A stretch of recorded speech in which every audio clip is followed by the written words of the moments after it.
За сайн бацхан үзэгчтэй. Манай нэвтрүүлгийг хэлж байна. За бид энэ удаа бас улс төрийн сэдвээр ярилцах гэж байна. Монгол улсын нийгмийн амьдралыг өөрчлөх, эрдэмжүүлэх, хурдтай болгох, тэгцтэй болгох бол одоо олон асуудлууд торимлогдсныг бас улс төрчид болон судлаачид иргэд шөмжилж ярьдаг. За энэ дундаа бол Монгол улсын үндсэн хууль өнөөдөр ямар түвшинд ажиллаж байна вэ? Энэ хүрээнд бид нар амжилт олох уугүй юу? Дахиж эргэж харах уу гэдэг асуудлоос сүүлийн жилүүд эрчимтэй яригдж байгаа. За энэ асуудал дээр бол бүх улс төрийн хүчнүүд бол нэгдмэл байр суурьтай байдаг. Үндсэн хууль бас засварлах зүйтэй юм аа бас эргэж харах хэрэгтэй гэж. Энэ асуудлыг их ярьж байгаа, хугацаа алдаж байгаа магадгүй. Энээс болоод бидний амьдрал бас шийдвэрлэхтэй асуудлууд олон одоо хойшлогдож байна гэсэн ийм ойлголт хүлээлт байдаг. Тэгээд саяхан одоо Монголын улс төрийн зарим хүчнүүд ялангуяа дөрвөн голлох нам бол нийлээд Монгол улсын үндсэн хуулийг яаж өөрчлөх вэ гэдэг дээр бас өөрсдөө концепцийг үл санааг илэрхийлсэн дээд үндсэн хууль гэдэг ийм концепцийг ярьж байгаа. Ингээд энэ асуудлаар бид ярилцах гэж байна. Манай зочд бол Монголын үндэсний харьцаж намын дарга Б.Цогтгэрэл, Монгол Ардын Хувьсгал намын дэд дарга Эрdenetulga нар байна. Ингээд тавханд өнөөдрийн мэдээг дэвшүүлье. Эхлээд үндсэн хуулийг өөрчлөхийн тулд яагаад дээд гэж нэрлэв? Дээд гэхээр юу гэж ойлгох вэ? За бид шинээр батлахж одоо хэлэлцүүлж батлахж байгаа хуулийг дээд хуулийг нэрлэж байгаа. Одоогийн хууль маань үндсэн хууль гэдэг ерөнхийдөө нэг юм чинь нэг тийм үлэг батал нь ярина гэж байдаг ш. Айл үндсэн хууль гэдэг нэг дуустдаггүй яриа гэдэг шиг 20 жил ярьлаа дуустдаггүй. Нэг дуусгах хэрэгтэй байна. А нөгөө талдаа үндсэн гिचээд энийг органик хууль бусад хуулиар маш их эвддэг. Суурь зарчмуудыг хэрэгжүүлэхгүй ч байна. Дээрээс нь маш их эвдэж байна.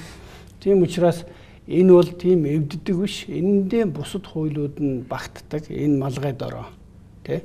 Энэ тэнгэр дороо гэдэг шиг. Тийм учраас энэ бол бүх хуулиудын дээр нь байх тийм малгай хууль, одоо эцэг хууль, их хууль юм а гэдэг үүднээс бид нар дээд хууль гэж байна. Тэгээд энэ шинэ дээд хуулийг ард түмнээр хэлэлцүүлэн батлах ийм түүхэн цаг үе тулаад байна л да. Юу гэхээр өнөөдөр энэ өнөөгийн үндсэн хуулийн болох үтэхгүй гэдэг асуудал бол тэртээ 1998 онд гарсан. Эннээс хойш янз бүрийн ингээд нэг засвар хийх гээд, за сүүлд нь зарим эдэнгийн солих гээд, сүүлдээ капиталны ремонт хийх гээд, тэгээ энэ бол одоо бол тийм засвар хийгээд бол явхаа болцоо. Ерөөсөө анханасаа тийм Монгол шүн шиг Монгол одоо үндэсний үзлээр шүүн тунгааж хийгээгүй. Монгол ийм шүн шиг амин одоо сүнс ороогүй ийм хууль гэж үзээд байгаа. Тэгэхээр өнөөдөр бид нар Монгол үндэсний арчсан нам, Монгол Ардын Хувьсгалт нам, ногоо нам, иргэний зэрэг ногоо нам, дөрвөн нам одоо эхэлж санаачлаад, за энэ дээрээ бол улс төрийн бусад хүчнүүд, төрийн бас байгууллагууд, за энэ төр нийгмийн одоо зүтгэлтнүүд, ялангуяа энэ нийгмийн шинжилгээг хүсэж мөрөөдөж байгаа тийм. Нэг улс орн маань нэг ийм болчихоосоо гэж хүсэж мөрөөдөж байгаа. Энэ бүх хүмүүс хамтдаа нийлж энэ их том үйлрэлт оролцох ёстой гэж одоо уриалж тунхаглаж байгаа. Тэр уриалах болсон шалтгаан нь юу гэхээр хүн бүрийн хүсэж мөрөөдөж байгаа одоо хамгийн дээдийн хүсэл Монгол хүний одоо 9 хүсэл нь юу байж болох вэ? Энэ бүх одоо хүслийн дээд 9 цагаан хүслийг гүйцэлдүүлж чадах ийм л одоо төрийг бий болгох ийм л үндсэн хуулийг, их хуулийг одоо дээд хуулиа болгож одоо тунхаглая гэсэн санаан дээр одоо хамтраад энэ одоо тунхаг бичигт гар үсгэж тусаа. За тунхагч сурлаа ингээд. За Эрdenetulga дарга эвдгээд зурчлаа. Одоо цаашдаа ямар алхах юм бэ? За би цаашдаа ямар алхам хийх үү гэдгийг би хариулна. Мөнхтөр сэтгүүлчийн маань тэр эхний асуулт бол амин асуулт юм байгаа юм да. Би тэрэнд бас Б.Цогтгэрэл даргын ярьсан зүйл дээр бас одоо нэмэр болж яг санал нэг байгаа. Нэмэр болж нэг хэдэн зүйл хэлхийг хүсэж байна. Дээд хууль гэж яагаад нэрлсэн юм бэ гэж та асуусан. Би энийгээ ярьж байгаа, энийгээ дараа нь яаж хэрэгжүүлэх вэ гэдгээ. Тэр нь хууль гэдэг юм бол олон мянган хууль манад байдаг. Дотроо 3 хуваагдана. Иргэний хууль, захиргааны хууль, эрүүгийн хууль. За тэр дотор бол өмчлөлийн тухай хууль, газрын тухай хууль, за тэгэл салбарлаад явчихна. Энэ 3 төрөл дээр иргэний хууль гэвэл иргэнтэйгээ иргэн төртөө яаж харьцах вэ гэдэг харьцааг заадаг. Захиргааны хууль гэвэл төрийн байгууллагатайгаа төрийн байгууллага иргэнтэй яаж харьцах вэ? Эрүүгийн хууль ойлгомжтой. Тэр гэмзэн буруу хийвэл одоо шийтгэх гэсэн хууль. Энэ олон хуулиудыг иргэний, захиргааны, эрүүгийн хуулиудыг зохиож байгаа хүмүүс хулгай хийвэл хэн шийтгэх вэ? Энэ гурван том олон салбар хуулиудыг энэ гурван салбарлсан энэ олон хуулиудыг хэрэгжүүлж байгаа хууль хэрэгжүүлэгч байгуулагч одоо засгийн газар хууль хэрэгжүүлэгч байгуулагч шүү дээ. Засгийн газрын сайд хууль зөрчил яаж ямар хууль үйлчлэх вэ? Энэ хуулиудыг хэрэгжүүлээд энэ хуулиар хүмүүсийг шийтгэж байгаа шүүгч хууль зөрчил ямар хуулиар шийтгэх вэ гэдэг асуудлыг ярихын тулд дээд хууль гэж гаргаж ирж байгаа. Өөрөөр хэлбэл даварсан дарга нарыг гэж одоо жирийн ард иргэд ярьж байна шүү дээ. Ямар бэрхшээл байна гэхээр энэ сайд дарга нар ч одоо хулгай хийж хандгүй юм уу? Одоо болдгүй юм уу? Хууль үйлчлэхгүй. Энэ дарга нар бол хулгай хийхэд хууль үйлчлэхгүй гэдэг ийм ойлголт төрсөн. Тэгэхээр үндсэндээ манай үндсэн хууль ямар ч чадамжгүй, ажиллагаагүй болсон байгаа учраас дарга нар сайд нар хулгай хийлээ, дараа нь тэдэнд үйлчлдэг хууль нь байхгүй учраас би хууль зөрчөөгүйгээ сууж идэг. Гэтэл асар том хулгай хийсэн. Оюу толгой, дубан гэрээ том хулгай хийсэн байдаг. Гэхдээ чи болооч ихлээр би хууль зөрчөөгөө гэдэг. Тэгэхээр энэ үндсэн хууль гэдэг зүйл маань ямар ч чадамжгүй болсон энийг өөрчлөх ажиллагаанд оруулах хэрэгтэй. Өөрөөр хэлбэл дарга нарыг шүүдэх хууль ажилтай болох хэрэгтэй. Одоо үнэн хууль байх хэрэгтэй. Хоёрдугаарт одоо яг нэр томьёоны талаас нь би нэг хэлэхэд үндсэн хууль основной гэж яриад байгаа. За basic гэж одоо бүр нэг тийм суур үндсэн хууль гэж яриад байна. Тэгвэл яг энэ манай дээд хууль бол нэг тийм хууль байгаа тэрнээсээ салбарлана гэхээс илүү олон хуулиудыг дээрээс нь энийг хэрэгжүүлж байгаа хүмүүсийг одоо хязгаарлана гэсэн хууль. Ийм утгаараа. За тэгээд яаж хэрэгжүүлэх вэ гэдэг дээр бол ард иргэдээс Монголын үндэсний ардсан нам, Монголын ногоо нам, иргэний зориг ногоо нам, Монгол ардын хувьсгалт нам гэдэг энэ дөрвөн намын одоо удирдлага хамт олон хоорондоо ярилцаж энэ үзэл санаан дээр нэгдэж тунхаг бичигт гарын үсэг зурлаа. Үүнийгээ бидний дээд эзэн болсон. Одоо Enkhbaatar даргын саяхан илтгэл дээр ард түмэн бурхан гэдэг илтгэл тавьсан л та. Төрийг дээдлэхээс илүү төрөөс илүү ард түмнээ хүндлэх хэрэгтэй.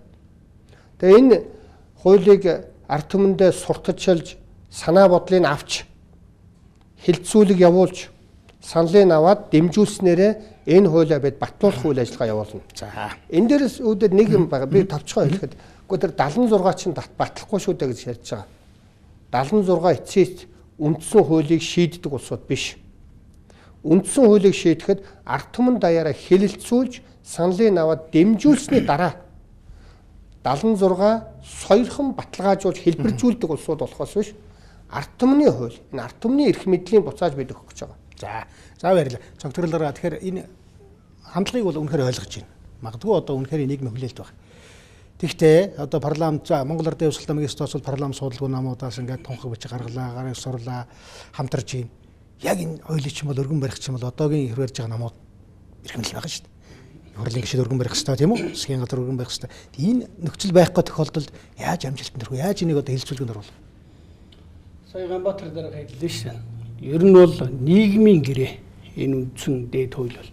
Тэгэхээр ард түмэн нэгэнд дэмжиж одоо манай 2 сая сонгогч биш 2 сая сонгогчдын дийлэнх олонх нь дэмжиж ирэх юм бол энэ их хурал албажуулж өгөх үүрэгтэй.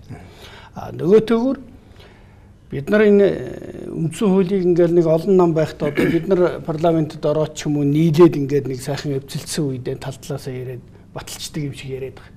Тийм байж үтсэ. 5 нам орчихсон байгаад ярий гэсэн ардын нам орчсон нам 2 нам нийлээд 60 70 хүнтэй нийлээд одоо эвсэд хамтраад их хвсэл байгуулыг ингээд одоо үндсэн хуулиа өөрчлөё гэж тохирдог. Яг тэрний цаана юу байдг вөхөр нөгөө нэг тийм шунлын сэтэл нэг том бизнес эрх ашиг л байхгүй. Тухайлбал баяр элбэгдэр шаяр гар бариад одоо энэ цэнхэр дэлгэцээр хоёулаа за энэ одоо улс үндэсний төлөө их үйл хэргийн төлөө үндсэн хуулийн шинжилгээний төлөө манай хоёр нам одоо ингээ гар барьж байна гэдэг гар бариад телевизээр гардаг. Дараа нэг үндсэн хуулийг ярихаар байхгүй. Юу хийсэн? Оюутлогын гэрээ хийгээл явцсан. Тэгэхээр нийлээд хийж болдгүй юм байна гэдгийг бид нар 2 3 удаа туршижсэн. За нэг нам нь байх юм бол бас одоо өөрсдийнхөө эрх ашиг тэт их нийцүүлдэг нь бол өнөөдөр одоо яг хаврын чуулганаар хэлцэх гэж байгаа энэ 6 одоо өөрчлөлтийн төсөл биш.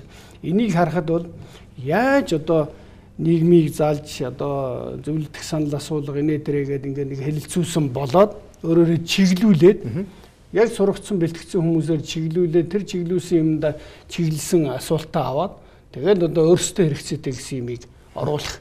Энэ бол өөрөөр нь өнгө далдалт юу засвар хийх гэдэг. Тэрний цаана үндсэн каркас, үндсэн одоо суурчин үжрээд унаад байхгүй болчиход шүү дээ. Тэгтэл өнөөдөр яадаг? Одоо энэ 6 өөрчлөлтийг ер нь одоо гээд түлхээд баталчих ийм сонирхол дамгаа яваад.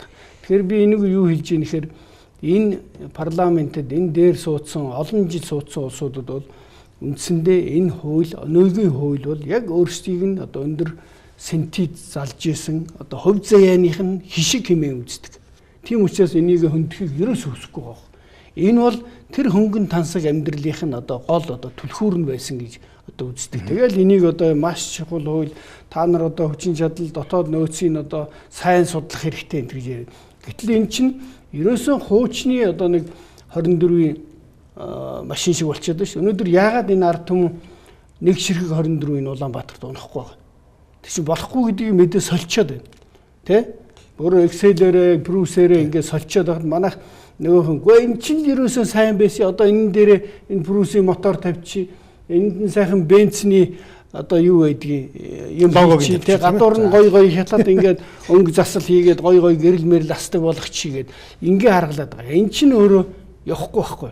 Нэгэнт явахгүй гэдгийг мэдсэн юмыг суурьаар нь шинжлэхгүй бол ингээд хоёрын хооронд одоо нэг нүглийн нүдийг гурлаар хуурна гэдэг шиг ингэж өөрчлөх юм бол энэ өөрчлөлтөөр бид ягаад ийм байр суурь түрээд байна гэхээр би өөрөө энэ одоо хуулийн ажлын хэсэгт байна. Тэгээ би өчнөө олон санал өгсөн. Үнэндээ бол сонсохыг хүсэхгүй байна. Тэгэл одоо нэг сонссон царайлал, эвтэйхэн залаад тэгэл нөгөө хэдийгээл гаргаж ярьсан байдалтай. Энэ хуулийн одоо ийм байдлаар өөрчлөлт хийх юм бол Монголын нийгэмд ямар нэгэн тийм шин дэвшил өөрчлөлт гарахгүй. Тэрийг бол баталгаатай хэлж байна. Тийм учраас бид нар дахиад цаг алдаж болохгүй. Ийм учраас өөрчлөх хэрэгтэй байна. Хоёрдугаарт нь энэ концепц яаж ийм гэхээр бид нар одоо 26 жил парламентын засаглалыг буруу хэрэгжүүлээ явчих. Одоо сонгодог парламентын засаглалаар явъя гэж ярих гэдэг байгаа байхгүй. Тэгээ яах юм бид нар одоо 26 жил туршилтын туйлаа олцоод дахиад 20-30 жил сонгодог парламент гэж чинь одоо ингээд хараад тэгээ нэг 70-80 дарахтай ингээд явах юм бол энэ улс орны амьдрал чинь бол за үгээгүй болох гэдэг. Тэгэхээр одоо үндсэн асуудал руу оръё. За яг ер нь бол хүмүүс яаж харж магадгүй тийм үү? Магадгүй одоо популизм хийж, энэгээр дамжуулж амлж ийн гэл ингээл өчтөр ус сошиалэр юм явж л байна л олон нийтийн сүлжээ. Тэрийг орхич мөн чанар нь яг өөрчлөж байгаа юм яг юу юм бэ? За одоо өмнөх үндсэн хууль юу нь болохоо хэлээд аль хэсгийг дээд болгож олчлоо. Мөн чанар дээр та айлгүй. Юуг нь орчих гэж. Тийм мөн чанар дээр хамгийн том мөн чанар юу вэ гэвэл өмнөх үндсэн хууль дээр төр төвтэй нийгэм байгуулъя л гэж их ярьдаг. Энэ бидний санал ард түмнээрээ хэлцүүлж явж байгаа. Ард түмэн бол ерөөсөө Монгол улсын амин зүрх юм аа. Ард түмнээ дээдлэе, ард иргэдээ дээдлэе л гэж ярьж байгаа. Энийг дээдлээд энэ Норвегийн хуультай адилхан. Популизм гэвэл норвегчууд ямар муухай популист ард түмэн бэ? Хоёрдугаарт энэ бидний шин дээд үндсэн хуулийн үр шимээр доод цалин 5 сая төгрөгийн цалинтай болно. Тэтгэвэр 1.5 сая төгрөг болно. Энийг одоо энэ хуулийн тусахгүй. Энэ хуулийн дотор энэ хуулийн үр дүн юм байгаа. Хуулийн дотор юуг цалин тусахгүй. Гэхдээ энэ хууль яагаад тэгж байгааг вэ? Хардаа төр төвтэй нийгэм гिचхлээр төрд байгаа хэдэн луувэрчэд оюу толгой дубайн гэрээг цөм хулгай хийхэд төрийн минь өршөө төр дотор даанч муу хүн орчлоо шүү. Даанч төр дотор муу хүн орчлоо л гэдэг. Төр нь муу байдаг. Гэтэл ард иргэд өнөөдөр энэ уул уурхайн баялгаа дундын өмч байна гэж зааж байгаа. Хэдэн гэр бүл дундын өмч байж болохгүй. Энэ яг Норвегийн парламентод Норвегийн үндсэн хууль байдаг зүйлийг би ярьж байгаа шүү дээ. Энийг одоо Монголын ард иргэд яг бодиттой үнэн сэтгэлээсээ бид итгээд хүмүүсийн амьдралыг ажилтай болгоно, цалинтай болгоно ийм сайхан боломж байна. Хулгайлаг хоёрхан зүйл байгаа. Дарга нар хулгай хийхгүй байх баталгааг энэ хууль бий болгож байгаа. Одоо бол монголоор дүүрэн сайд дарга нар эргэтэн мяндахтгүй хулгай хийдгээ гэдэг. Энэ бол мөн чанар байж болох юм. Мөн чанар, үндсэн чанар тийм. Үндсэн чанар. Хоёрдугаар зүйл. Энэний чинь илэрлэл нь юу вэ гэвэл тэр уул уурхайн баялаг болон энэ ард түмнийг энэ баяжуулах энэ баялгаа дундын өмч байлгая. Хоёрдугаар зүйл гэвэл сая дарга нар одоо даварсан дарга нарыг хазаарладаг хууль болно гэж байгаа. Энэ гол мөн чанар. Тэр нь юу вэ гэвэл хоёр танхимтай бай гэж. 76 худалдагдаад оюу толгойн гэрээдээр Эрдэнэтийн тоод бүгдөө худалдагдтаа гэхэд 76-гийн дээр сум болгоноос нэг хүн, баг болгоноос нэг хүн ирээд зочноор их хурл шүү дээ. Ардын хурл яг үнэ. Ардын хурл дээд танхим гэж нэрлэнэ үү одоо бид бол ардын хурл маань жилдээ 1-2 удаа хуралдахад ийм томоохон одоо баялагын болон томоохон шийдлүүдээр зогсоодог байх. Эсвэл дэмждэг байх. Энэ том шийдэл сум болгоноос нэг хүн ирсэн энэ том хурлыг бол одоо худалдаж авна гэхэд хэцүү. Хоёрдугаар зүйл нь хоёрдугаар гол мөн чанарын зүйл байна. Дарга нарыг шүүдэг, хулгай хийсэн байвал шүүдэг, шүүгч нарыг дарга нар өөрсдөө томилдог байдаг энэ утгагүй байдлаа зогсооё. Дарга нарыг шүүдэг, шүүгч нарыг ард иргэдээс шүүдэг, сонгодог байя. Энэ өнөөдөр Солонгосын ерөнхийлөгч буруу юм хийлээ гэж байна. Солонгосын ерөнхийлөгч шүүдэг шүүгчийг энэ Солонгосын ерөнхийлөгч өөрөө тавьдаг байсан бол Солонгосын ерөнхийлөгч хязгаарч ингэж хариуцлага үүрэхгүй. Тэрэн шиг Монголын өнөөдөр цэцгийн гишүүдийг нөгөө хулгай хийх магадлалтай нөгөө төрийн өндөрлгүүд чинь тавьчихад байгаа байхгүй. Тэрний оронд цэцгийн тэр гишүүдийг ард түмнээс сонгодог байна гэсэн ийм маш зарчмын том үнэт зүйлүүд бид олцсон байгаа. Энэ бол бид шинээр санаачилсан гэхээс илүү хөгжсөн Норвег болон олон одоо баялгаа ард түмэндээ зориулсан сайхан орнуудын бас туршлага энд байгаа. За баярлалаа. Цогтгэрэл дарга дээр сая нэвтрүүлгийн өмнө ярьж байлаа. Та 95 онд одоо үндсэн хуулиос болохгүй байна гэж анх удаа ярьж эхэлсэн. Одоо 20 хэдэн жил юм те? 20 хэдэн жил. Тэгэхээр ерөөсө болохгүй юмыг бид нар яриад байдаг өөрчлөж чадах үдийг хөрлөө. Энэ юунаас болж байна? Та бас түрүүнд дурдсан да. Тий, болохгүй байгааг мэдсээр байгаа. Тий, мэдэхгүй өөрчлөсөн нь бол эхлээд бол нэг чухал юу байгаа. Шалтгаан. Тэр нь юу гэхээр бид нар 90 онд шинэ нийгэм рүү ороод сэхэтнүүд яасан бэхээр хуучин нийгмийн дахин шүтэж гэдэг юм уу. Энэ бол одоо бидний цэнгэлийн мандаа төрөх нийгэм гэж ингэж болж ирсэн шүү дээ. Монголын нийт сэхэтнүүд. Тэгтэл тэр маань өөрөө утоп болоод бүтэхгүй юм байна гэд ингээд өөрчлөө ажиллаа шүү. Тэгэнгүүт үнэндээ бол сэхэтнүүд оюун санааны маш том цохилтонд орсон байхгүй. Тийм учраас зоригтой энийг болохгүй шүүж чадахгүй. Нөгөө талд нь энэ шинэ хуулиар одоо нэг л их мундаг арчилсан, айгүй мундаг сайхан орон бол ороод ингээ хөгжих юм байна гэсэн ийм хүлээц ус байсан. Тэгээд өөрөөр хэлбэл энэ мэдэхгүй зовлон дээрээс нь энэ хүлээц хоёр нь бол нэг хэсэг харуулсан байна. Тэр дунд энэ зөрчилтөө яваад сүүлд нь ойлгосон үедээ энийг өөрчлөе гэдэг нэгэнгүүт нь энд нь садаа болдог маш олон хүчин зүйл.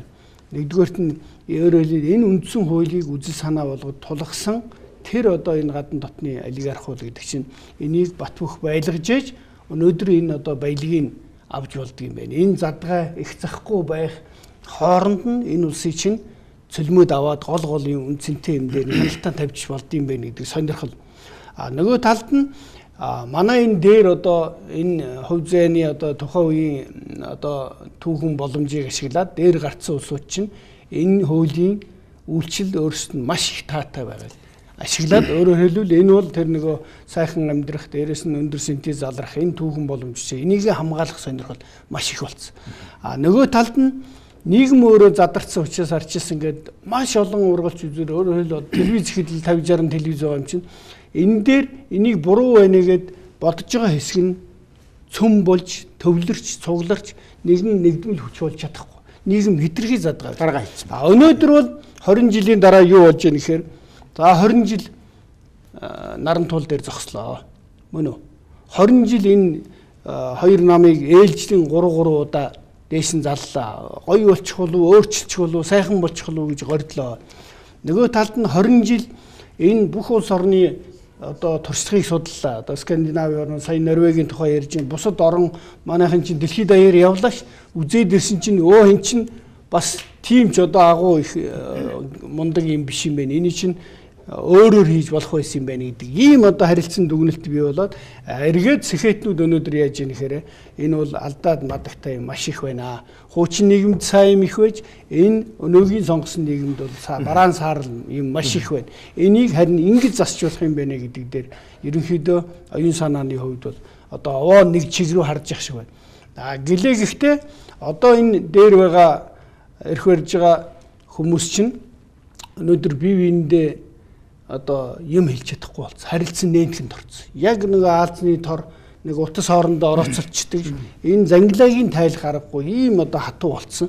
Тэгээ энэ хар хүч чинь энийг ингээ хамгаалаад байх магадaltaй. Тийм учраас ерөнхийдөө бүгдийн цэвэрлэх юм түүхэн шаардлага байна. Бүх зүйлийг цоо шинээр энэ 20 жилд бий болгосон тэр их мэдлэг те мэдээлэл олж харсан ололт алдаа оноогоо дүгнээд бүгдээрээ монголчууд хэлэлцээд шинэ хуулиа хийхэд бол одоо хэдэн хувь илүү ийм сайхан хуультай болоод улс орноо нэг сайхан цэгцтэй аваад явуулах. Ийм л одоо түүхэн боломж ирж байна л гэж харж байгаа. Одоо улс төрчид, үеийн улс төрчид, хуульчид энийг бах ярьдаг байхгүй. Одоо бол ярьж л байна. Тэгээ хамгийн гол нь Ганбаатар та бол Монгол улсын ерөнхийлөх нэр дэвшүүлсэн. Энэ их хэтэрхий улс төрчсөн хоосон улс төрөөр ажил амьдралаа залгуулдаг. Бодитойгоор юу ч үйлдвэрлэдэггүй. Сонгуул болохоор нэг тал хуйлардаг. Ийм одоо нөхцөлд бол Монгол улс хөгжиж хэцүү гэж та юу гэж харж байна. Ер нь одоо та өнгөрсөн жил тэр үед олон зүйлийг мэдэрсэн байх л та би зүгээр юм байна. Тий. Улс төрөөс ашиг хонжоо олдог, тендер олдог, улс төрд орсноор асар их баяждаг ийм бүхэл бүтэн ийм тогтолцоо байгаа. Тэрнийхэн сүүдэр нь чин сэтгэлээсээ одоо манимет шиг адлуулад, муулуулад алуулчих гээд явж байгаа хүн амьтанд бол асар их хүн дээр тусдаг. Тэгээд яг үнэн ярьсан юмн дээр популизм гээд нэр хоч зүгээд бас будаавалгачих гээд байдаг. Эндээс бидний одоо зорж байгаа зүйл юу вэ гэвэл улс төрд орсон хүмүүс ард түмнийхээ харын амлалтанд байж хариуцлага үүрдэг байх энэ тогтолцоо, энэ шин дээд үндсэн хуулийг санал болгоод байна. Бид өөрсдөө эрх мэдэл түрээхээс илүү ард иргэдэд буцаад эрх мэдлийн өгье л гэсэн санааг хэлээд байгаа. Хоёрдугаарт. Гэхдээ одоо тэгээд сайн хүмүүс улс төрд орохгүй, сайн хүмүүс сонгуульд орохгүй бол муу хүмүүс гарч ирдэг гэсэн нэг асар том хууль байгаа шүү дээ. Тэгэхээр юм наашилж л байна шүү дээ. Одоо хоёр том тэрбумтантай өстөө нүцгэн гараараа л үзэлцлээ. Хүнч үндсэндээ цохоод унгаачлаа. Нөгөөдөл маань бүр сандарч гүйж очиж баян үлгээ дээр очиж интернет тог могийн дасалж ээж одоо бүр баттай мэдээгээр тагнуулын ерөнхий газрын подволдоор баахан баян үлгээгээс ч гинөө хаанаас ч гинөө хайрцаг аваачиж нөгөө юм момын устгаж ээж нүдний булаа болж ээж хоёр тэрбумтан маань нэрээ хамгааллаа шүү дээ. Тэгэхээр ард иргэд бол агуу хүчтэй. Тэгээд улс төрд ингээд мань мэдсэн хүмүүс ингээд яриад байна энэ хизээ бүтэх юм бэ гэж юм. Тэгвэл би хоёр зүйлээс болоод энэ бас бүтэлт нь удаашраад байгаа гэж хэлэх гэсэн. Монголын эрдэмтэн мэргэд амиа ботсон арчаагүй паразитууд байна. Монгол оронд өнөөдөр олигтой эрдэмтэд байна уу? Өнөөдөр шин дээд үндсэн хуулийн тал дээр яг ингээд босгоод ирсэн хууль манай энэ Монгол улсын их сургуулийн хууль зүйн тэнхимийн энэ өөрсдөө доктор гэдээ байгаа багш нар ичээч. Өнөөдөр оюу толгой дубаан гэрээгээд Монголын ард түмнийг бүр илгээр нь мөлхүүлчихэд байхад энэ олон гавьяат хуульч ухаантай царайтай хуульчид эрдэмтэд хаа байсан юм. Өнөөдөр улс орны эдийн засаг илгээрээ мөлхчөөд байхад Монгол улсын их сургуулийн эдийн засгийн энэ хэдэн профессор ухаантай царайтай багш нар хаа байсан. Та нар хариуцлага үүрээч. Өнөөдөр яамны мэрэгчлэтнүүд би хариуцлага ярихгүй. Тэд вэ штэ. Маргааш нь хоморголож халуулахад бэлэн учраас тэд амиа бодох нь зөв гэж бодъё. Их сургуулийн багш нарыг энэ эрдэмжлэгээний ажилтнуудыг бол халдгүй байхгүй. Тэднээс би Солженицын, Сахаров гэдэг шиг тэр Сталины өөдөөс Орос орныг ингэж болохгүй гэж хэлжсэн шиг ийм аимшигтай эргэцэлтэй юм асуугаагүй шүү дээ. Тэгэхээр би танд ганц л зүйл хэлэх гэсэн. Буруут нь Монголын эх орноос урвсан PR-ын бригадууд буруутай. Би ч одоо PR-ын бригадуудын тэр агуу нийтлэлч хинч хүлээд одоо мянганы нийтлэлч мэтэлчийн цалингийг би тавьдаг хүн шүү дээ.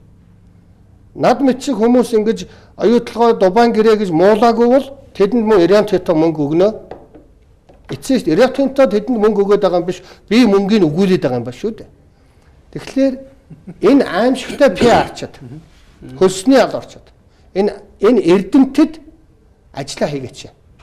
Би учрыг хэлэх гэсэн. Өчигдөр нэг зурагтаар үзсэн нэг доктор нэг нүдний шилтэй доктор популистууд муу зуу гэдээ яриад байна. Тэр Эрдэнэтэд нэг ишил авсан л та. Ямар арт түмэн байна, тийм төр байна гэж хэлсэн.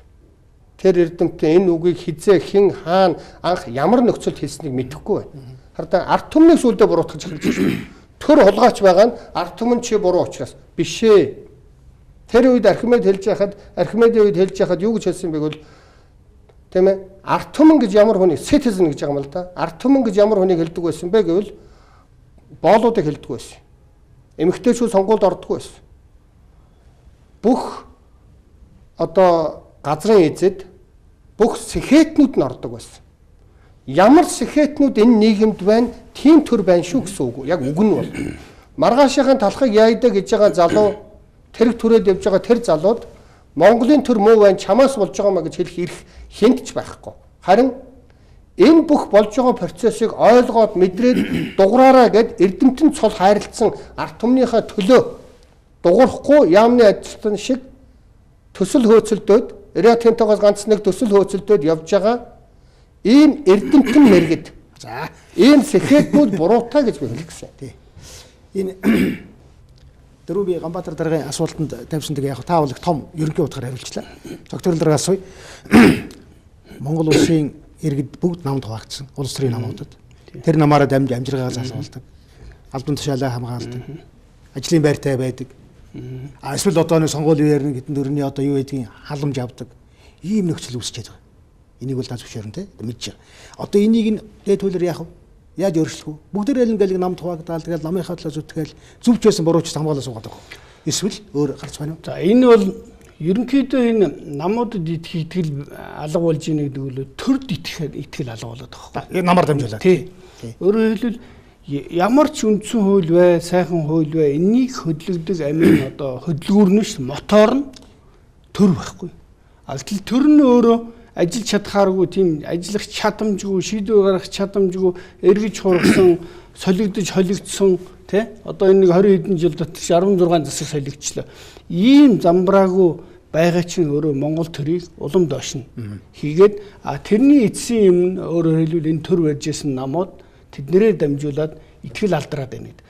Тэгвэл өнөөдөр ер нь Монгол хүн юу хүсэж байгаа юм бэ гэдэг асуудал шүү. Ерөөсөө Монгол хүн бүр ер нь юу хүсэж байгаа. Тэгэд ингээд зангидаад үзэх юм бол нэг 9 хүсэл дотор багтаад байгаа юм л.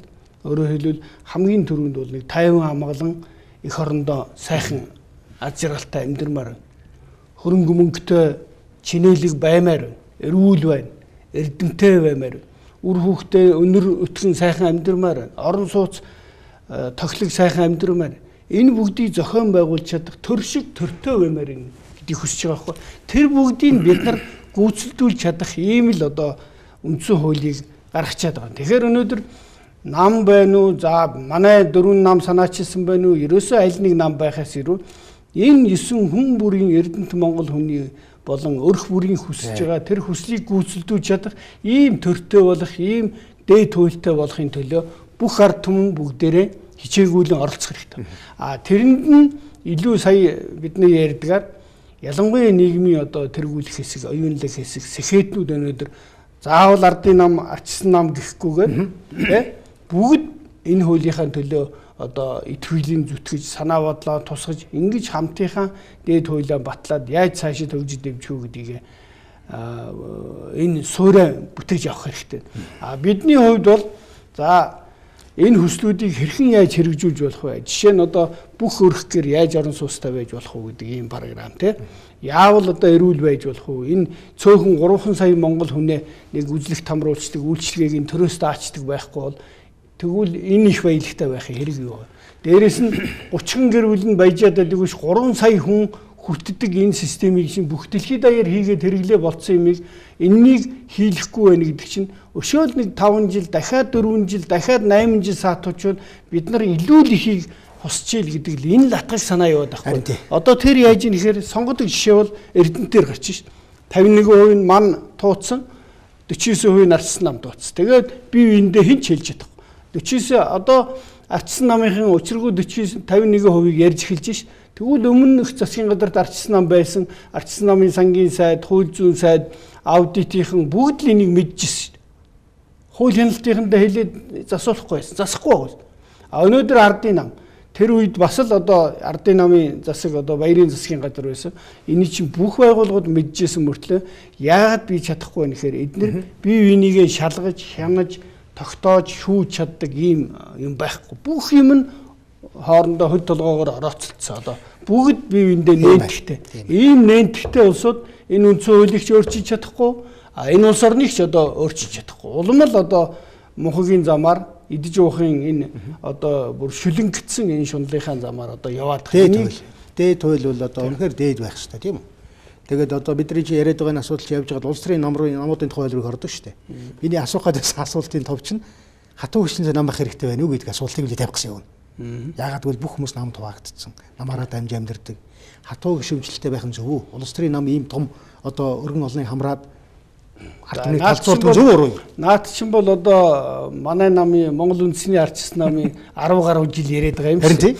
Одоо зарим нь ингэдэг. Танилаг сайхан хариулт зөв үү? Тий. Буруу, маш буруу. За. Манай намыг одоо за энэ нам жижигхэн байна ингээ харж магадгүй. Гол нь намын бодлого зөв байна уу буруу? Бидний концепц бодлого бол маш хүчтэй концепц.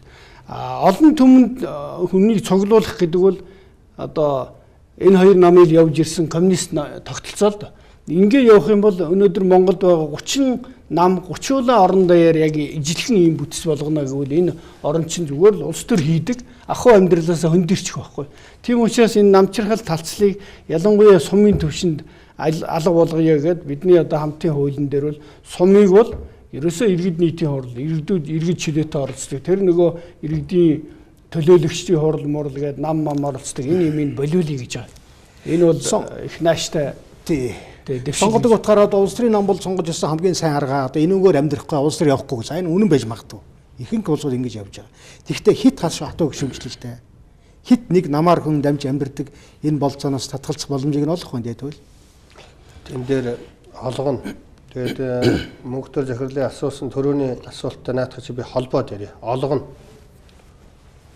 Одоо байгаа үндсэн хууль дээр төр төвтэй нийгэм л гэдэг утга санаа нэвчин гэсэн байгаа. Хувийн өмчийг хуулиар хамгаална шүү гэж нэвчин гэсэн байгаа. Төрийн дээр нам сандаалцсан байхад яах вэ гэдэг тухайд юу ч байхгүй. Хувийн өмчийг хуулиар хамгаална гэсэн мөртлөө хувийн өмчийг хулгайн аргаар олж авсан бол яах вэ гэдэг тухайд юу ч байхгүй. Энэ утгаараа өнөөдрийн энэ үндсэн хуульд бас гадаадынхны оролцоо их байдаг. Би цаг үедээ үүргээ гүйцэтгсэн. Гэхдээ өөрчлөх ёстой бол өөрчлөнө. Тэгэхээр таны асуултанд юу гэж хариулах гээд байна гэвэл төрийг шүтээд ихтгэхлээр төр дээр сандаалсан намыг яаж чадах вэ? Төрөнд танд хоёр ч удаа асуусан намаар дамжиж амьдардаг одоо бүр бүхлбүтэн нийгмийн давхар бараг нийгмийн давхар хүмүүс бий болчлоо шүү дээ гэж байна. Үнэн. Харин тийм учраас манамд орсонд орвол үгсэн дээрээ гэж би үг хэлж байсан. Учир нь тэр. Хэрвээ тухайн үед аль нэг рүү н орсон бол одоо амьдралаа бодоо явцсан байж магадгүй. Ингээд бас үнний төлөө яваад байгаа олон хүн байгаа. Энэ хүмүүсийнхаа одоо төлөө би юу гэж хэлэх гээд байна гэвэл нам төрж шургалсан хүмүүс хулгай хийвэл түүнийг шүүдэг шүүгч нарыг нам төрөөс сонгодгүй байя. Нам төрд шургалаад хулгай хийгээд сайхан амьдраад байгаа хүмүүсийг шүүдэг шүүгчийг ард түмэн өөрсдөө сонгоё. Одоо их сони юм байгаа шүү. Ард түмэн гэдээ их ярихлаар мо популист гэдэг. Одоо ард түмэн гэж монголчууд ярихаасаа айдаг болсон байна шүү. Тэгтэл нь өнөөдөр баабар пи ардсан байгаа байхгүй. Агуу гайхамшигтай пи ардчаа. Тэгэхээр би гол хэлэх гээд байгаа юм гэвэл 92 он хүртэл шүүгчийг ард түмнээ сонгодог байсан шүү.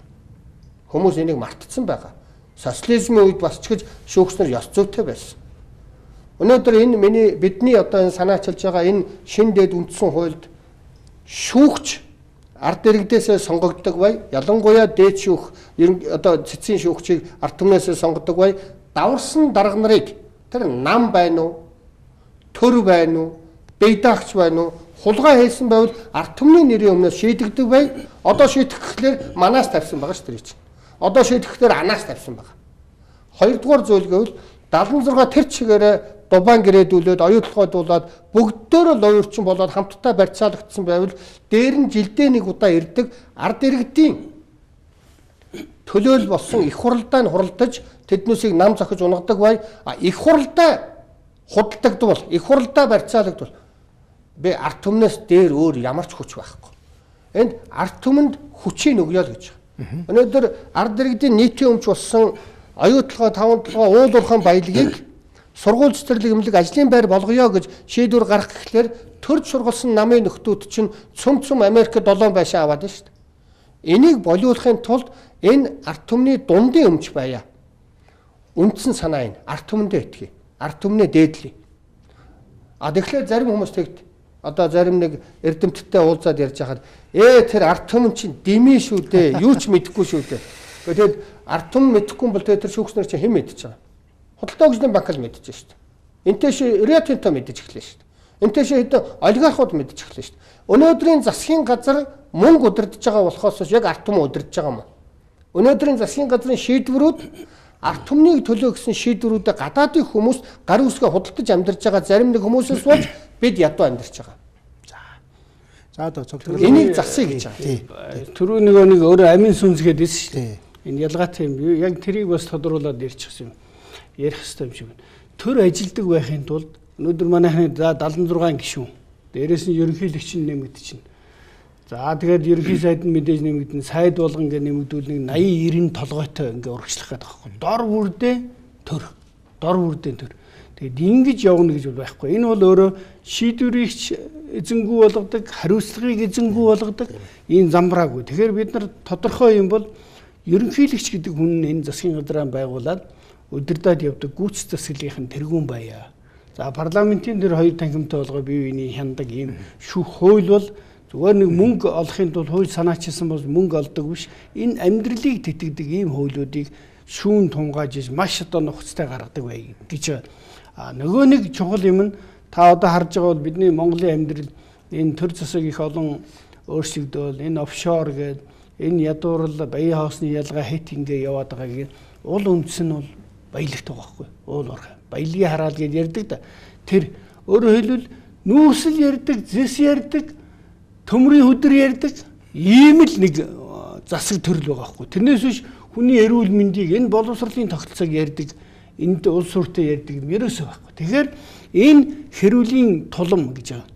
Ер нь бүх дэлхийд даяар ингэдэм юм. Энэ хэрүүлийн мөнхийн хэрүүлийн сэдв болцсон энэ юмыг аваад төрд нь биш ард түмэндээ авчирчаа. Тэгэхгүй төрд байхаар тэрийг л төрүүлж очиж одоо тэрнээс шүүрч авчил ахиухан шиг одоо хусахын төлөө энэ марафон уралдаан болоод шүү. Тэгээ энэ хэрүүлийн юмыг гаргаад ард түмнийх нь мэдэлд өгөөд ард түмэн хуралдаж шийддэг байгаад дундын өмч болоод үнэхээр энэ үеийн өнгөрсөн үедээс өвлж ирсэн бол энэ үеийн хойч үеийн тэр дараагийн өн мөнхөд монголчуудыг тэжээх юмыг өнөөдөр ингээд нэг 20 жилийн дотор бүгдийн л одоо ухаал одоо түрүүлжил хулгай хийж түрүүлжил зарж нэг хэдэн төгрөгтэй болъё гэсэн энэ уралдаан яваад байгаа. Энийн зэгцлийг гэдэг. Тэгээд тэрний цаана ажилдаг төрийн түрүүний яар дээр хяндаг, шалгадаг нэг юм маш одоо сайн тогтолцоотой болохгүй. Ерөөсөө хянан шалгана гэж байхгүй. Нэг гараараа туугаад нөгөө талаараа өөрөө хянаж нэг зөв байна гэж явдаг нэг юм бол. Тэгээ ерөнхийлөгч нь ихэд прокуророо тавина. За энэ хэнийг гэдэг нөхрийг Мөнхтөрийг шалгуулж авчираа ийш нь хөөгөө оруулаад ир. Гээл энэ талд нь шүүхээ өөрөө томилцсон. Алхаараа цохоод шүүх одоо шүүдэг. Энэ ийм байж болохгүй юм. Ард түмнийх нь мэдээлэл аваач гэж. Энэ бол одоо бас амин одоо уучлаарай. Та бүхэн бол улс төрийн мундаг хэллэгээр том онлын юм ярьж байгаа шүү дээ. Айгу амьдрал ярил л да. Тийм одоо ингээд за Монгол баян орн мөн үү? Мөн хүн ам цөөтэй асар өрн удагтай юм утгатай. Хийх ажил их байгаа Монголд. Гэтэл одоо ингээд хамгийн сайхан залуучууд гадагшаа явах бол хэдэн мянган гараа очролж шүү дээ. Гадны ажил хийх. Солонгос хүн амжигтэй 50 орчим сая хүнтэй.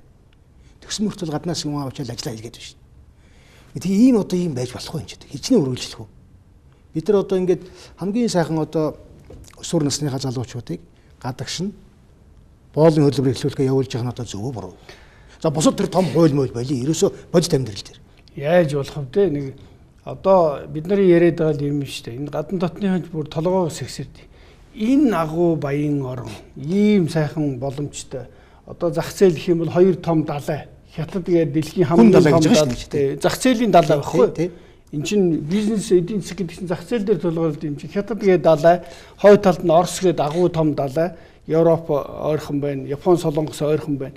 Ийм том зах зээлийн далайн дунд байгаа Эрдэнэтийн арал дээр байж байгаа 300 сая хүнийг нэг хоолтой, ундтай, ажилтай, амжилттай байлгаж чадахгүй байхын тулд ер нь мөн их ухаан зарнаа да гэж.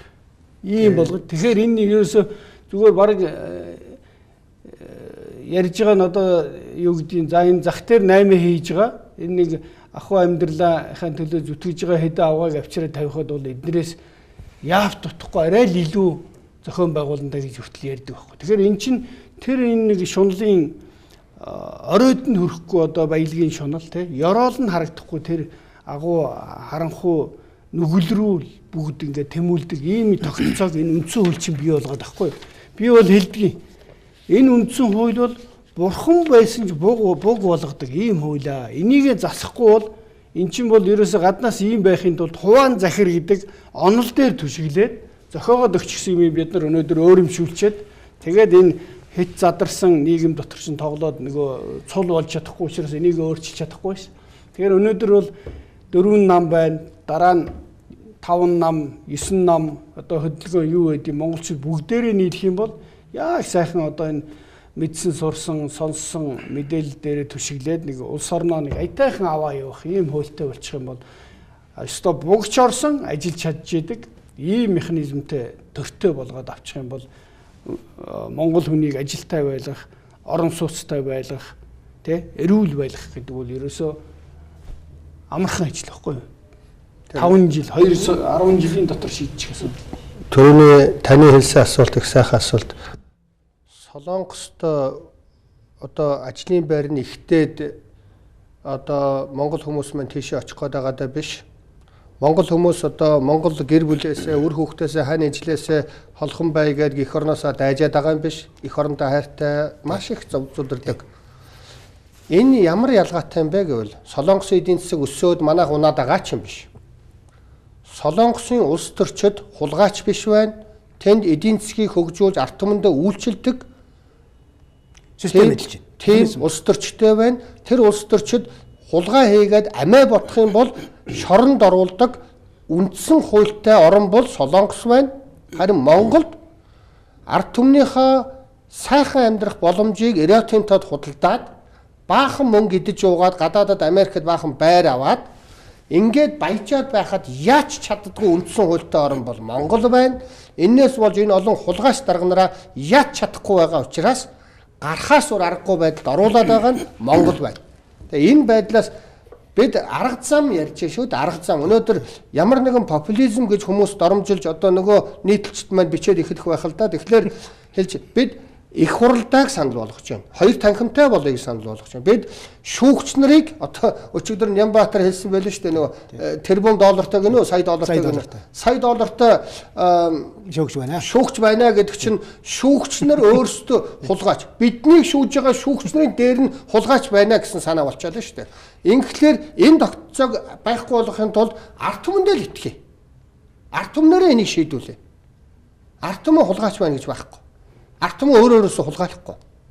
Тэгээд дээр нэмээд эднүсийн хулгай цөм хийж баяжаад байгаа тэр хулгай хэрэгсэл одоо тэр шунлыг гоцолцуулаад байгаа уулуурхайн баялаг болон тэр тухайн баялагуудыг ард түмний дундын өмч болгочих.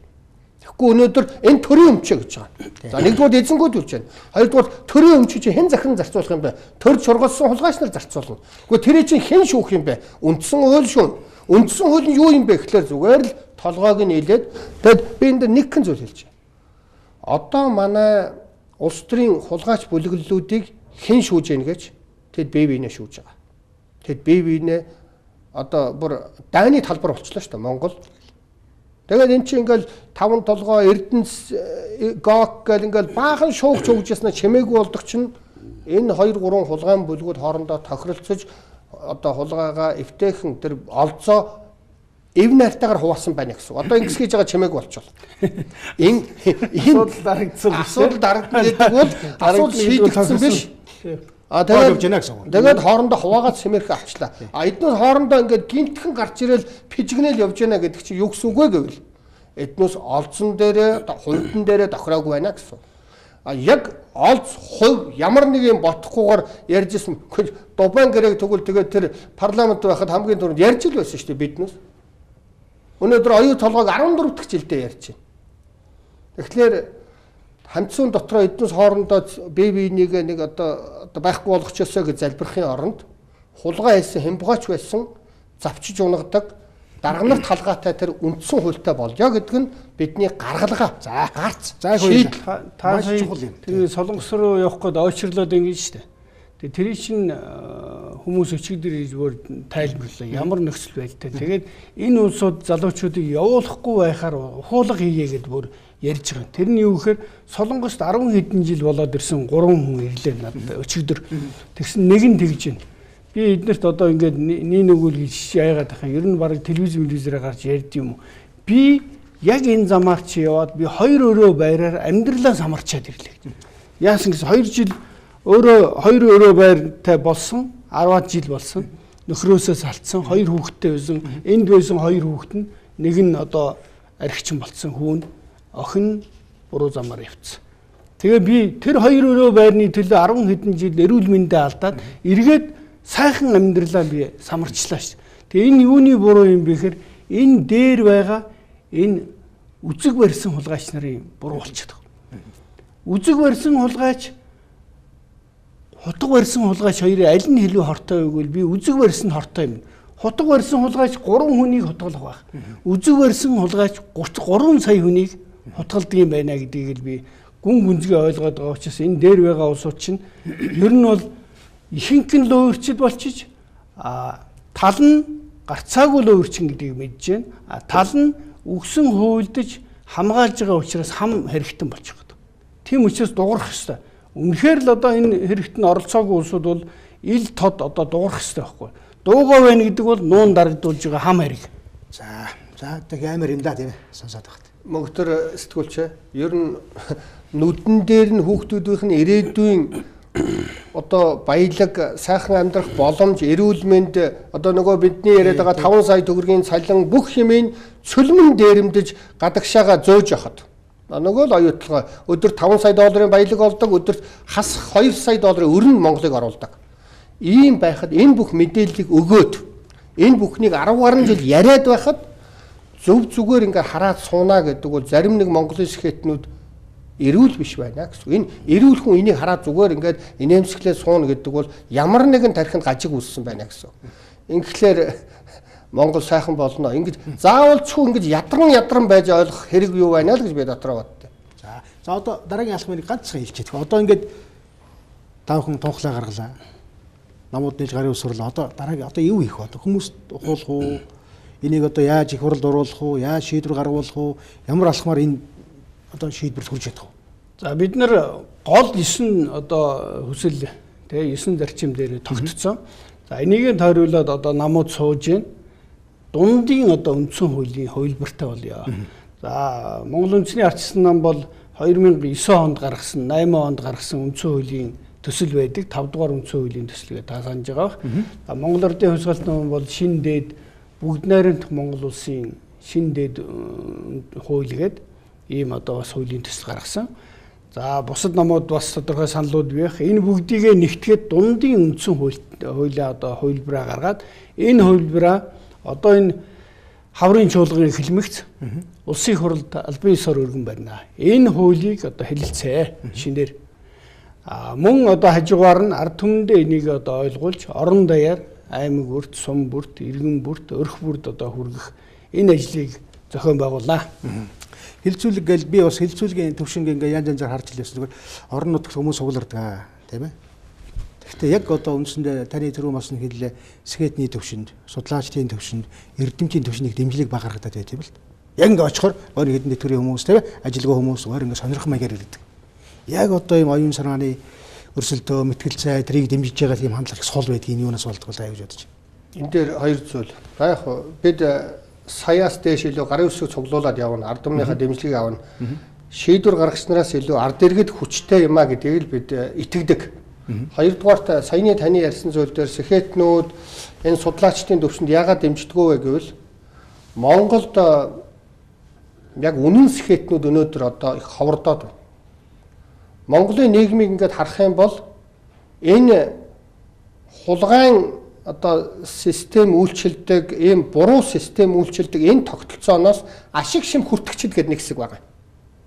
Энэ системийн золиос гэсэн нэг хэсэг байгаа. Тэднээс ихэнх нь гэр оролт ч юм уу гэдэг байгаа. Заримуд нь ингээд зайсан байсан тэр нөгөө энэ хулгайн систем олон шударга бизнесмэнүүдийг би хэлээгүй шүү. Харин би улс төрчдийг зарим нь хэлж шүү. Ингээд тэгэхээр нийгмийн энэхүү буруу гажиг тогтолцооноос ашиг шим хүртэгч бүлгүүд бол одоо хүмүүс гэдэг юм уу хэсгүүд бол асар хэсэргүүцдэг энийг. Хамаатан садан энэ улс төрчтэй хамаатан садан ашиг шим хүртэгч гэдэг бүхэл бүтэн бас нэг арт тун байгааны нэг хэсэг байна шүү дээ чинь. Ихэнх нь золиосууд нь бидний хүчтэй дэмжиж байгаа. Тэгээд аль нь ч бай. Бид энэ бүх хүмүүсийн төлөө хамтдаа зүтгэн Монголын сэхэтнүүд сэхээрээс гэгэрүүлэх гэдэг чинь юу гэсэн үг вэ? Соён гэгэрүүлэх гэдэг чинь энэ аюутлахын гэрээчүүнөө, тавтлахын гэрээчүүнөө энэ хуулийн энэ муухай бузар булаа энэ тогтолцооны имийг гэрэл гэгэн дээр гаргаж ирнэ гэсэн үг шүү дээ. Бид ядаж гаргаж яаж өөрсдийнхөө хэмжээнд дөрвөн нам гаргаж ирээд ард түмэндээ хилцүүлж, саналын авч гарын үсгийн цуглуулах ажлыг тийм байна. За гарын үсг ард түмэнд дэмжих бах ер нь бол их хурлын өргөн барих шийдэх юм бол. Одоо их хурлын гишүүн өргөн барих шүү дээ. Хууль санаач шигчтэн ер нь бид нь бол аль бисаар их хурлын дарагт гардуулчихна. Дээрээс нь их хурлын гишүүн болгонд одоо төслөө явуулчих. Тэд нар чинь хууль санаачлах хэрэгтэй. Энэ 76 дотор чинь эх оронч одоо бас үжил санааны хувьд нэрээ болохгүй байгаа гэсэн бодолтой олон хүн бий. Хамгийн гол нь зохион байгуулалтанд орж одоо нөгөө иргэний зориг гаргана гэдэг чинь ингэж л одоо хийх ёстой. Ойлголцол гэж байна. Энд дээр нэг чухал нюанс байгаа шүү.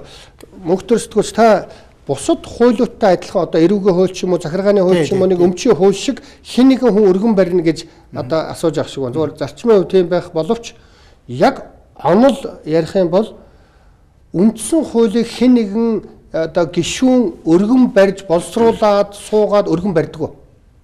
Үндсэн хуулийг ард түмэн даяараа хэлэлцүүлээд заавалчгүй. Бусад хуулиудыг бол ард түмнээр хэлэлцүүлэхгүйгээр их хурлын гишүүн өргөн барьж болно. Гэхдээ хуулийн дэгээр бол заавал өргөн барих хэрэгтэй шийдвэрт байгаа шүү. Ард түмэн байгаа хуулиар тийм. Ард түмэн бүгдөө хэлэлцүүлээд дэмжсэн тохиолдолд сая хүний гарын үсэг цуглардсан тохиолдолд улсын их хурл ёсчлон баталгаас өөр арга байхгүй гэж би үздэг. Гэхдээ яг нөгөө бүх ард түмний санал асуулгын тэргээл бас нарийн чирийн зүйл бий л дээ. Одоохон парламент судалгүй ном болохон шууд өргөн барих боломжгүй шүү дээ. Боломжгүй. Гэхдээ одоо юу гэдэг энэ үзэл санааг дэмжиж байгаа, энэ хуулийг дэмжиж байгаа. Тийм их хурлын гишүүд байвал дэмжиж байгаа гишүүд байх юм бол дангаараа тэр нийлээд ч тэр одоо бүлэглээд чамаагүй ингээ өргөн барьж болно. Дээрээс нь одоо 880 шиг санаж байна. 880 хүн хуулиа одоо та нарын 6 хуульч чинь болохгүй. Тэрний оронд одоо шинээр энэ хуулийг одоо хэлэлцээч гээд тавьчих юм бол их хурл хэлцэх ёстой. Өргөдөл гомдлын хорон тараач хандчлаа ш. Тэгэх юм бол их хурл заавал энэ асуудлыг яах юм бэ? Шинээр хэлцэх юм уу? Энэ одоо хуучнаараа 6-гаа яриад явах юм уу гэдгийг ядахтаа хэлцэх ёстой. Үндсэн зарчим бол энэ өөрөө ард түмний одоо нийгмийн зөвшөлтслийн гэрээ учраас энэ олон түмэн дэмжиж, ард түмэн дэмжиж ирэх юм бол ер нь их хуралтай их хурлгүй одоо батлагдах ёстой ийм л зүйл л дээ. Яг чухал асуудал юм аа. Энэ үндсэн хуулийн асуудлаар ер нь их олон жил ярьсан одоогийн ирэх барьж байгаа намуудын гишүүд ч гэсэн бүгд дэмждэг тийм ээ. Өөрчлөлт болчих юм аа гэж хэлдэг. Тэгэл хөдөлгөөн юм да. Яг одоо би таныг бол ингэмээр байна. 25 дугаар телевиз үү. Манай Ганбаатар дарга энэ төр их ордог нөгөө дуустдаггүй яриа. Одоо эцэстэггүй шилжиж дуустдаггүй орон заяа. Ярд дуустдаггүй яриа. Барьж дуустдаггүй үйлдвэр, эхэлж чаддаггүй үйлдвэр энэ төргээд ингээд явах юм бол эн чинь хүний амьдралч айгүй богинох шүү дээ.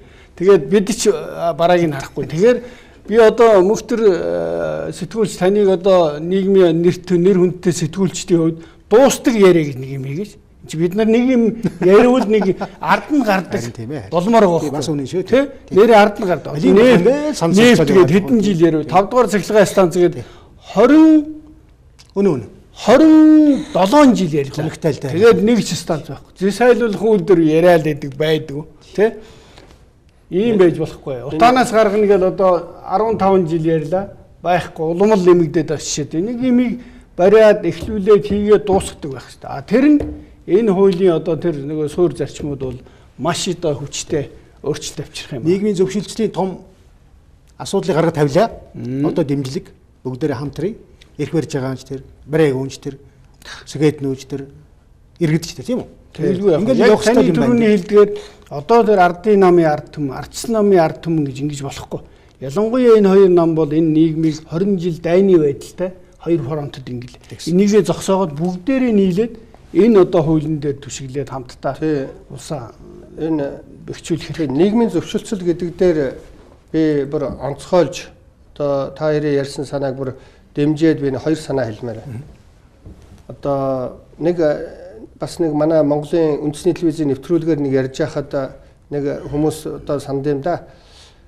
Зөвшөлтсөл бол фашизм юм а гэсэн нэг үгээр нэг хэлжгэнсэн.